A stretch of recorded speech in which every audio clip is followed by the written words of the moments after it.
जयदीप सिंह जी सूरत से। राधे राधे। राधे राधे महाराज जी। महाराज जी आपके चरणों में कोटि कोटि दंडवत प्रणाम। महाराज जी श्री जी की कृपा से गुरुदेव आपको सुनने के बाद जीवन में बहुत परिवर्तन आया। महाराज जी मेरा सवाल है कि शास्त्रों में लिखा है कि कलयुग में मानसिक पाप का फल नहीं मिलता या पाप नहीं माना जाता, तो ये दुष्ट मन मानसिक पाप करवाता है महाराज जी और बोलता है कि ये पाप कर्म तो है नहीं है। मैंने आपके सत्संग लेकिन उससे मन गंदा तो होता है ना। जब हम गलत चिंतन करते हैं तो उसका दंड तो हमें नहीं मिलेगा, लेकिन हमारा मन गलत संस्कार से युक्त हो रहा है, गंदा हो रहा है, मलिन हो रहा है।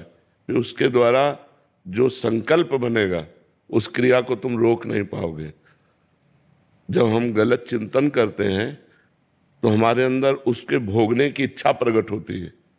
ध्यायते विषयास पुंसास संगास ते सुपजायते संगात संजायते कामा, फिर काम का प्रादुर्भाव होता है और फिर हम नष्ट हो जाते हैं। तो हमें पहली ही प्रक्रिया में जब हमारा गलत चिंतन मन कर रहा है उसी समय में राधा राधा राधा राधा और गलत चिंतन हमें रोकना है। हमें गलत चिंतन का दंड तो नहीं मिलेगा, लेकिन हमारा संस्कार गलत हो जाएगा, हमारा मन गंदा हो जाएगा। मन गंदा हो गया तो तन गंदा होने में देर नहीं लगेगी, और तन गंदा और मन गंदा तो फिर दुर्गति पक्की। इसलिए हमें राधा राधा, जिस समय हमारा मन गलत संकल्प करता हो, गलत चिंतन करता हो, उस समय यदि हम नाम चला रहे हैं तो हमारा मन पवित्र हो जाएगा। वो गंदी बातें जो चिंतन में बराबर चल भी रही हो, हम राधा राधा बोल रहे हैं तो बराबर गंदी बात भी चल रही, तो सब डिलीट होती जाएगी, वो सब नष्ट हो जाएगी। वो हमारे मन को गंदा नहीं कर पाएगी। नहीं तो जब हम गंदा चिंतन करेंगे तो गंदी क्रियाएं होंगी। गंदा चिंतन और गंदी क्रियाएं ये हमारी दुर्गति कर देगी। मानसिक पाप तो नहीं होते, लेकिन जो मन में हमारे आता है उसे रोकने की सामर्थ्य भी तो नहीं है, तो वही क्रियाएं होने लगेंगी। इसलिए बहुत सावधान रहिए, जब गंदा चिंतन चले तो नाम जप कीजिएगा। लक्षिता खंडेलवाल जी। राधे राधे महाराज। राधे राधे महाराज जी। महाराज जी क्या एक भक्त का बहुत भक्ति में लीन होना उसकी पढ़ाई में रुकावट हो सकता है? कभी कभी पढ़ाई ऐसा हो ही नहीं सकता कि एक विद्यार्थी बहुत भक्ति में लीन हो जाए उसकी पढ़ाई रुक जाए, ऐसा नहीं है। क्योंकि पढ़ाई भी तो भक्ति है। जैसे एक किसान आदमी भक्ति करता है तो खेती छोड़ थोड़ी देता है, व्यापारी भक्ति करता है तो व्यापार थोड़ी छोड़ देता है। अम्बरीश जी चक्रवर्ती सम्राट थे तो राज्य छोड़ के बाबा जी थोड़ी बन गए, राजा ही तो थे। जनक जी परम ज्ञानी महात्मा है तो राजा ही तो थे। तो अपने कर्तव्य का पालन करना ही तो भक्ति है। तो एक विद्यार्थी के जीवन का विद्या अध्ययन करना ये भक्ति है। नाम जप करे और समय से विद्या अध्ययन करे, विद्या का अपना कार्य पूरा करे, यही तो भक्ति है। भक्ति का मतलब थोड़ी है कि हम माला लेके बैठ गए सब छोड़ दिया, नहीं, ये बात नहीं। भक्ति को समझना होगा। एक व्यापारी का व्यापार भक्ति है, एक डॉक्टर का मरीज भक्ति है। जितने मरीज आए उनको भगवान की भावना से सेवा करो। अपने अपने पद, अपने अपने कर्तव्य रूपी पूजा से भगवान को रिझाओ और नाम जप करो, कोई परेशानी नहीं। ऐसा तो नहीं है कि भक्ति में लीन होकर कर्तव्य कर्म छूट जाते हो। अगर वो छूट जाते तो हम तो बचपन से लगे, जो प्रश्न करते हो उसका उत्तर दे रहे हैं, यार तुम्हारे बीच में बैठे हैं, तो क्या भक्ति में लीन नहीं हुए? क्या पूरा जीवन उसी में चला गया? तो ये बात समझना, किसी को ऐसा लगता हो कि भक्ति करने से सब कुछ छूट जाता है, वो गलत छूट जाता है। सही सब होता रहता है। नहीं तो देखो, अम्बरीश जी महान भागवत चक्रवर्ती सम्राट थे, जनक जी परम ज्ञानी राजा थे। तो ऐसा नहीं है। अपने अपने कर्तव्य कर्म को तो एक विद्यार्थी को चाहिए कि भगवान की भक्ति मानकर विद्या अध्ययन करे और नाम जप करे, गंदे आचरणों से बचे। भक्ति का मतलब गंदे आचरणों का त्याग करना। जिसे तुम समझते हो ये पाप है, वो आचरण मत करो। अगर वो आचरण करोगे तो फिर भक्ति नहीं रहेगी। महाराज जी काफी जने कभी कभी ऐसे आते हैं कि वो सब मतलब घर के सारे काम छोड़ दिए और केवल भक्ति में लग गए। महाराज जी ऐसा कह रहे कि हमारे बच्चे ऐसा कर रहे हैं, तो महाराज जी ये गलत है, ये गलत है। कभी हमने उपदेश ऐसा नहीं दिया, कहीं भगवान ने उपदेश ऐसा नहीं दिया। अर्जुन जी कह रहे हैं मैं युद्ध नहीं करूंगा, भजन करूंगा जाके सन्यासी बन के, तो भगवान मना कर रहे, कह रहे युद्ध करो। अपने कर्म को करने का आदेश दिया गया। अब ऐसा थोड़ी कि आप कर्म छोड़ करके माला लेके बैठ जाना, ये सब ये प्रमाद है, ये गलत है। जिसका जो कर्तव्य है वो कर्तव्य कर्म करते हुए भजन करो। किसान हो, एक फावड़ा मारो, राम बोलो, राधा बोलो, शिव बोलो, हरि बोलो, राम राम, राधा राधा, देखो अब तुम्हारी भक्ति कितनी बढ़िया बनती है। व्यापारी है, ग्राहक आ गया, उसे भगवत भाव से उचित मूल्य बेच करके जो आपको उचित लाभ मिले उतना, और अच्छी वस्तु बेच करके और खाली समय में नाम जप करो, तुमसे बढ़िया भगत कौन हो सकता है। हर सबको समय है भजन करने का। अब कोई प्रमादवश बोले कि भाई हमको 8 घंटे ड्यूटी का, तो 8 घंटे ड्यूटी बराबर कोई नहीं करता। हम माना 1 घंटा आप कंप्यूटर चला, फिर इसके बाद नाम जप करो, बीच बीच में राधा राधा बोल लो, धर्मयुक्त कार्य करो, हो गई भक्ति। भक्ति का मतलब ये जो काम छोड़कर भक्ति करना चाहते हैं, ये काम चोर है, ये भक्त नहीं है। बड़े बड़े संतों को देखो, पूरे विश्व कल्याण के लिए क्या क्या करते रहते हैं। आप तो अपने परिवार का पोषण नहीं कर पा रहे हो, लाखों लोगों का पोषण कर रहे हैं, तो भक्तों को देखो कितनी बड़ी सेवा मिली हुई है। तो ये अपने कर्तव्यों का त्याग करना भक्ति नहीं है, कर्तव्य कर्म को करते हुए भजन करना भक्ति है। अमर जी, वो एकदम ऐसा कह रहे कि ऐसा वैराग्य चढ़ जाता है कि वो कुछ सब नाम में लग गए। हम तो बचपन से बैरागी हैं, फिर हमको तो मतलब कहीं गुफा में घुस जाना चाहिए था। ऐसा नहीं है। हाँ, मन उदास हो जाता है संसार के भोगों से, और धर्मयुक्त भजन करते रुचि नहीं रहती, संसार में रुचि नहीं रहती, पर कर्तव्य कर्म का पालन होता है। अब जैसे हमसे रुचि पूछी जाए कि आपकी रुचि क्या है, तो हम यही कहेंगे कि हमसे 24 घंटे में कोई ना मिले, ये मेरी रुचि है। लेकिन मुझे जो कर्तव्य कर्म मिला है, तो देखो बीमार है लेकिन हम समय दे रहे हैं कि हमारा ये समय एकांतिक का है, हम ये समय पूरा करके ही जाएंगे। एकांतिक पूरा होते ही डायलिसिस में जाएंगे, पर हम एकांतिक करके जाएंगे। तो हम अपने कर्तव्य कर्म को छोड़ दें, ऐसा नहीं, अपने कर्तव्य कर्म में डटे हुए हैं। हाँ, वैसी परिस्थिति आ जाए कि आवाज़ें नहीं निकल रही, बैठे ही नहीं जा रहा, तो बात अलग है जी। पूजा वर्मा जी, दुबई से। राधे राधे महाराज जी। महाराज जी, आज के समय में नाम जप को और कैसे बढ़ा सकते हैं महाराज जी? क्या केवल नाम जप से श्री राधा रानी की प्राप्ति हो सकती है? पक्का केवल नाम जप से हो सकती है। नाम से बढ़कर कोई तपस्या नहीं, नाम से बढ़कर कोई ज्ञान नहीं। यज्ञानाम जप यज्ञोष्मी, भगवान कह रहे हैं यज्ञों में सर्वश्रेष्ठ यज्ञ कौन है? जप यज्ञ। राधा राधा राधा, कृष्ण कृष्ण कृष्ण, राम राम राम। भगवान कलयुग केवल नाम आधारा, सुमिर सुमिर नर उतरहि पारा।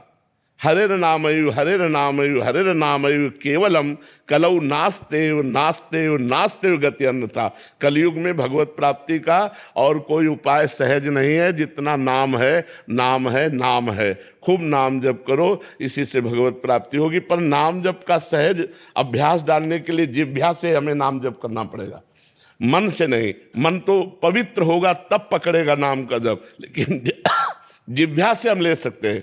जैसे अब ओठ बंद है, लेकिन अंदर अंदर हम जिह्वा चलाकर नाम जप कर रहे हैं। तो जैसे जिसका मन पवित्र है और मन से भजन हो रहा है, कोई बाहरी लक्षण नहीं, अंदर ही अंदर चल रहा है। पर वो आप लोगों 2-4 बार तो चलाओगे, फिर वो भाग जाएगा संसार में। तो अपने को चाहिए कि जिह्वा के अग्रभाग से हम नाम का उच्चारण करते हुए, उपांशु जप इसे कहते हैं, ऐसे जिह्वा से उच्चारण करते रहे तो मन अगर भाग भी गया तो नाम चल रहा है। धीरे धीरे धीरे फिर मानसिक नाम जप होने लगता है। जब मानसिक जप होता है तब विशेष आनंद की अनुभूति होती है। मनीष जी, जोधपुर से। श्री हरिवंश महाराज। श्री हरिवंश महाराज जी। महाराज जी, मैं पूछना चाहता हूँ कि संपूर्ण ब्रह्मांड में ईश्वर एक ही है, हम अलग अलग रूपों में उनकी पूजा होती है। महाराज जी, हमारे मन में विचार आता है कि हम किस भगवान की पूजा करें। जैसे सावन में शिव भगवान की कर ली, नवरात्रे में दुर्गा जी की, जन्माष्टमी में कृष्ण जी की, जिससे हमारा महाराज जी मन भटकता रहता है कि मैं कहाँ जाऊं, मतलब इसका मार्ग आगे का सही मार्ग क्या होगा? प्रारंभिक आराधना तो सबकी ऐसी ही रहती है। कभी हनुमान चालीसा पढ़ ली, कभी शिव चालीसा पढ़ ली, कभी रामायण पढ़ लिया, कभी भागवत पढ़ लिया, कभी रुद्राभिषेक शिव अभिषेक कर लिया, कभी देवी की पूजा। प्रारंभिक सबकी आराधना यही रहती है। आगे चलकर जो भक्ति रंग लाती है तो फिर प्रेम प्रकट होता है। और प्रेम गलियति सांकरी तामे दो न समाये। फिर प्रेम में एक से प्रेम होता है, प्रेम एक से होता है। फिर वो राम कृष्ण हरि जो नाम रूप पकड़ ले, फिर उसी में प्रेम कर ले। एक से प्रेम होता है। आराधना अनेक से प्रारंभ होती है और स्थिति एक में आती है, फिर बात तभी बनती है। अब जैसे रामकृष्ण परमहंस जी केवल काली माँ में आसक्त थे, केवल माँ माँ माँ, तो वही परमात्मा माँ बना है, वही परमात्मा पिता बना है, वही राम है, वही कृष्ण है, वही हरि है, वही दुर्गा है, वही राधा है, वही सब कुछ बना हुआ है। तो प्रारंभिक आराधना जैसे आप कर रहे हैं ऐसी ही सब लोग करते हैं। आगे चलकर जब आराधना का रंग आता है तब फिर वो एक हो जाता है, फिर एक परमात्मा में प्रेम हो जाता है। तो अभी जब तक प्रेम का प्रादुर्भाव न हो तब तक सबको ऐसी आराधना करनी चाहिए। गणेश चतुर्थी को गणेश जी की पूजा, नौ दुर्गों में देवी जी की पूजा, तो जो जैसे अपने सनातन धर्म में आ रहा है होता हुआ सबको ही ऐसा करता है, करना चाहिए। लेकिन जब उपासना का रंग चढ़ता है फिर वहाँ रसना कटो जो अन्न रटो, निरख अन्न फुटो नयन, श्रवण फुटो जो अन्न सुनो, श्री राधा जसवैन। वो केवल अपने प्रेम में उन्मत्त रहता है, उसमें जित देखूं तित श्याममयी है। उद्धव जी ज्ञान समझाने गए गोपिकाओं को, गोपिकाओं ने कहा ये ब्रह्म ज्ञान अपने पास रखो, हमारा ब्रह्म हमारे नेत्रों में समाया हुआ है, हमारे हृदय में समाया हुआ है, कण कण में जित देखूं तित श्याममयी है। तो ये फिर प्रेम की बात आती है। समझ पा रहे हैं आप? नेहा जी, राधे राधे। महाराज जी दुबई में रहते हैं तो कह रहे हैं कि जैसे आपसे महाराज जी भारत देश का मैं सुना महाराज जी, तो फिर ऐसा लगता है कि ऐसे पावन भूमि को छोड़ के हम विदेश में रह रहे हैं और फिर लगता है कि वहां से छोड़ के यहाँ आ जाएं, तो फिर एक दूसरा डर ये होता है कि यहाँ आके कहीं परिवार और माया में आसक्त हो गए तो जो थोड़ा बहुत भजन वहां हो रहा था वो भी ना हो। तो महाराज जी ऐसे में क्या करना चाहिए?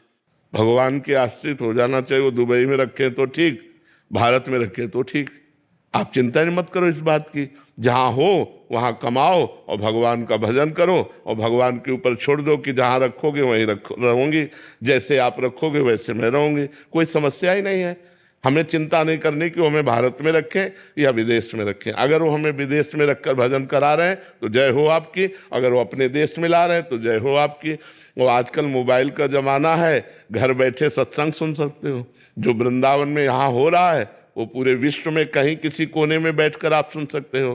तो सत्संग सुनो, नाम जप करो, जहाँ हो आनंद से रहो और ये बात भगवान के ऊपर छोड़ दो कि जिसमें हमारा मंगल हो वहाँ आप रखना, वैसे ही हमें रखना।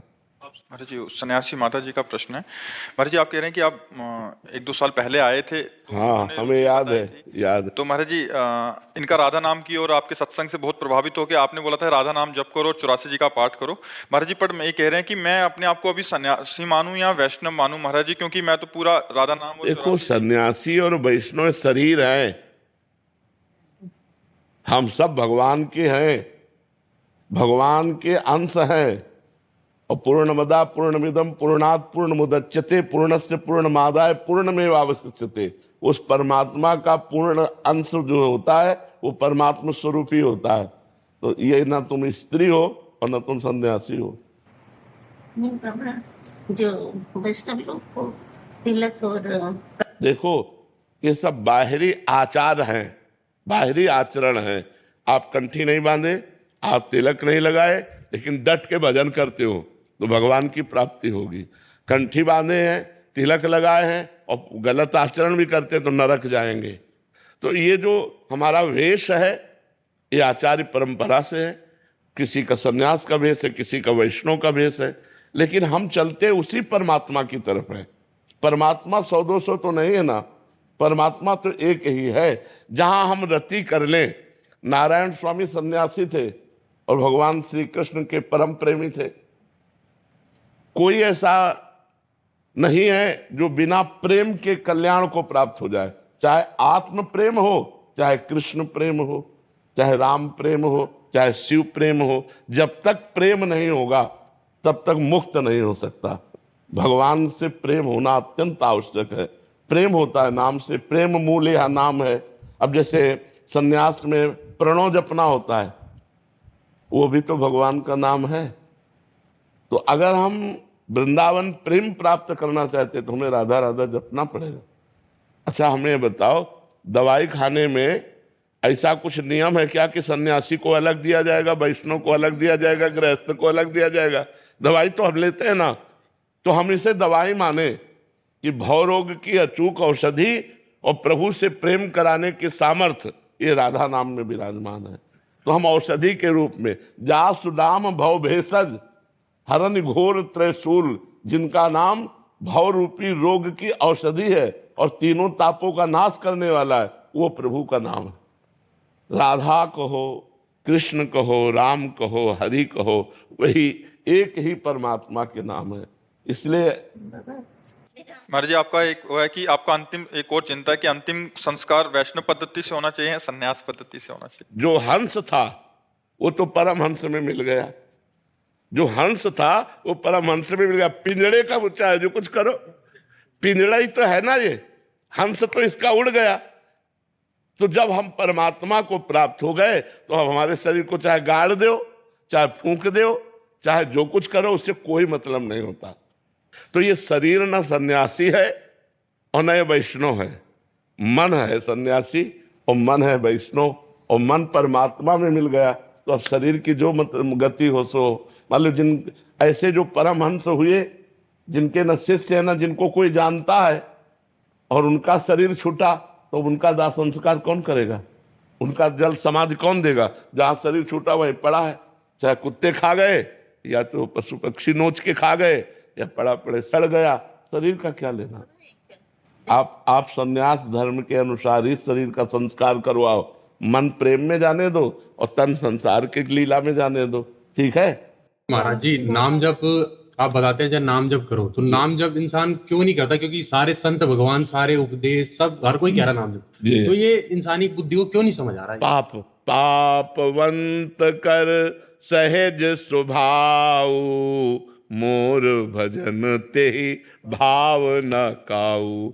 जो पै दुष्ट हृदय सोई होई, मोरे सन्मुख आव की सोई। निर्मल मन जन सो मोहि पावा, मोहि कपट छल छिद्र। अब यहाँ बिना कपट के चल ही रही है, कपट छल दोष नाना प्रकार के पापाचरण, तो भगवान में कैसे मन लगे? यदि हम जबरदस्ती नाम जप करें तो हम निष्पाप हो जाएं, फिर हमारा मन आनंदित होकर भगवान में लग जाए। सबसे कठिन काम संसार में भगवान का भजन करना है, नाम जप करना है। यदि भगवान का नाम जप होने लगे तो आनंद आ जाए भाई, पाप नष्ट हो जाए, दुख नष्ट हो गए। पाप का फल ही तो दुख है, पाप नष्ट हुए कि दुख नष्ट हुए, जीव परमानंद में डूब गया। नाम में बाबा जी ताकत तो बहुत है, क्योंकि मैं पढ़ता था, मेरे साथ एक मित्र थे, वो पहले मित्र नहीं थे, वो मेरे को देख के उन्होंने कहा तुम पर्सन बढ़ गए थे। मैं कहा हाँ बस कृपा है। मैंने ये नहीं बताया क्योंकि वो पहले मुझे पता था कि सिगरेट दारू से पीते, तो उन्होंने मेरे से एक दिन खुल के बताया ऐसे ऐसे मेरे घर में थोड़ा ठीक नहीं रहा था, मेरा कभी कभार मन करता मैं प्राण त्याग दूं। मैं कहा फिर मैं कह यार ऐसे क्यों कह रहे हो आप? मैंने आपको बताया, मैं कहा ऐसे ऐसे हमारी महाराज जी है, आप 20 दिन सुनो लगातार, और खाली नाम जप करना है 24 मिनट, जैसे आपने बताया एकांतिक सुनता मैंने बताया। भगवान के नाम में इतनी सामर्थ्य है कि वो भगवान को भी अधीन कर लेता है। भगवान देखो, सुमिर पवन सुत पावन नामू अपने बस करी राखे। भगवान जिसके अधीन हो गए, सोचो नाम में इतनी सामर्थ्य है कि नाम ही को अधीन कर लिया। पर हम इतना अपनी भावना से बताते हैं कि जैसे हमारे पाप 500 ग्राम है और नाम अभी 50 ग्राम हुआ है, तो प्रभाव नहीं समझ में आएगा। जब 550 नाम पहुंचे तब चमत्कार समझ में आएगा। तो लोगों के पाप तो हैं 1 किलो और नाम है 2 ग्राम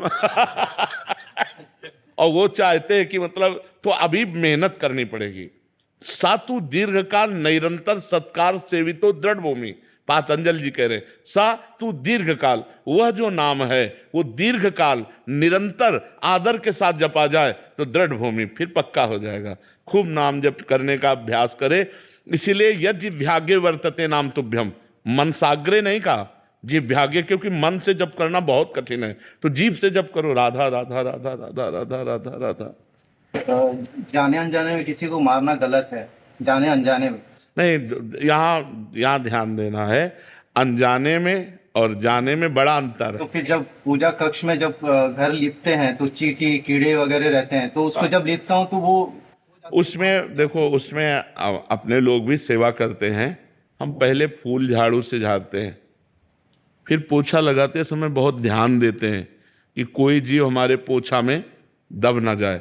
अगर कोई चींटी आ गई तो हम पोछा रोक कर पहले चींटी को हटाते हैं, फूंक दिए, दूर कर दिए ऐसे। अब स्वाभाविक जो हो गई तो हम सेवा कर रहे हैं, मालूम फूल झाड़ू से ही करें, कोई चींटी मर गई, स्वाभाविक जो हो जाता है वो सेवा धर्म में, उसमें पाप नहीं लगता। स्वाभाविक सेवा धर्म में पाप नहीं लगता। जानबूझकर हम किसी को नहीं मारेंगे। चींटियां जो चलती हैं रोड पे, एक लाइन पे चलती है और फिर गाड़ी जाना पड़ता हाँ, इसलिए तो हाँ वो अब गाड़ी हाथ में थोड़ी उठा है और पानी ठहरा हुआ रहता है जिसमें वो छोटे छोटे कीड़े रहते हैं, जानते हैं कि अब वहीं हाँ नहीं, ये कुछ ऐसी बातें हैं जो स्वाभाविक होते हैं। ये सब चीज सुरक्षा के लिए, तो कुछ जीवाणु अपने आप मर जाते हैं।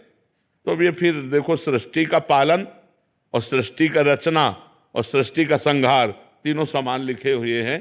तो हम मारना नहीं चाहते, हम अपनी सुरक्षा करना चाहते हैं। अब वो सुरक्षा में पधार रहे हैं तो जाओ, तुम्हारी गति हो, तुम्हें भगवान कृपा करें। हम मारना नहीं चाहते। तो कुछ ऐसी क्रियाएं हैं जिनमें स्वाभाविक पाप बन जाते हैं। जैसे कि किसान आदमी है, अब फावड़ा मारा केचुआ कट गए, खुरपी मारी केचुआ कट, तो वो ये सब लीला संहार की होनी ही है। अब कहाँ तक बचा के चले? सही पूछो तो ये जो श्वास प्रश्वास हो रही ना, इसमें भी जीवाणु है। ये जो श्वास प्रश्वास, इसमें कोई कण ऐसा नहीं जो जीव ना हो। जैसे मूली है, इसमें भी जीव है। नहीं, आप उखाड़ के रख दो, देखो मुरझा जाती कि नहीं मुरझा जाती, तो उसमें भी जीव है। गेहूं है, उसमें भी जीव है। गन्ना है, उसमें भी जीव है। तो जीव बिना जीवे नहीं। तो जिसको शास्त्र ने कह दिया कि ये तुम आहार करो, वो हमारे लिए ठीक हो गया, और जिसको निषेध कह दिया वो नहीं। जैसे हमारे लिए अन्न फल फूल ये सब जीव ही हैं, सब जीव हैं।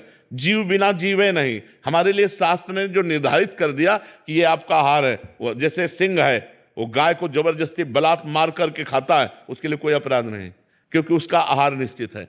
वो बलपूर्वक हिंसक स्वभाव वाला, वो जिस पशु को चाहे मार कर खा ले, उसके ऊपर कोई पाप नहीं लगेगा, लेकिन अपने लिए बहुत बड़ा अपराध लग जाएगा। तो अपने लिए जैसे मूली उठाए, उखाड़ी, उखाया, कोई अपराध नहीं। ऐसे हिंसक जीवों के लिए अपने अनुसार वो जैसे मृग आदि को मार के खाते हैं, पशुओं को मार के खाते हैं, उनके लिए कोई अपराध नहीं। जीव बिना जीवे नहीं, बिना जीव के जीव आहार किए जी नहीं सकता है। ये जो अन्नादि है ना, ये सब जीव हैं, इनके बिना जीवन के। आप देखो, एक गेहूं का पेड़ उखाड़ के रख दो, देखो मुरझा जाएगा, और लगा है तो हरा भरा है, मतलब उसमें भी चेतना है। तो इसलिए हमें बहुत गंभीर रहना है, जानबूझकर किसी जीव को मारना नहीं, लेकिन अपनी सफाई के लिए, अपनी सुरक्षा के लिए ऐसा कुछ करने पर अगर ऐसा होता है तो भगवान जाने, अपने कोई जीव को मारने का उपाय नहीं करते। स्वाभाविक गाड़ी जा रही है, बात सही है, वो चींटियां लाइन की लाइन है। अब वो 4 पहिया की गाड़ी क्या करे, हाथ में थोड़ी उठा दे। साइकिल है तो उठा के कोशिश भी करे कि निकाल ले, और कोशिश क्या करे, 7 लाइनें होती है, 1 लाइन 2 लाइन 3 लाइन 4 लाइन, अब कैसे करे? वो तो मतलब हो ही जाता है। तो ये विनाश लीला भी भगवान की, रचना लीला भी भगवान की, और पालन लीला भी भगवान की।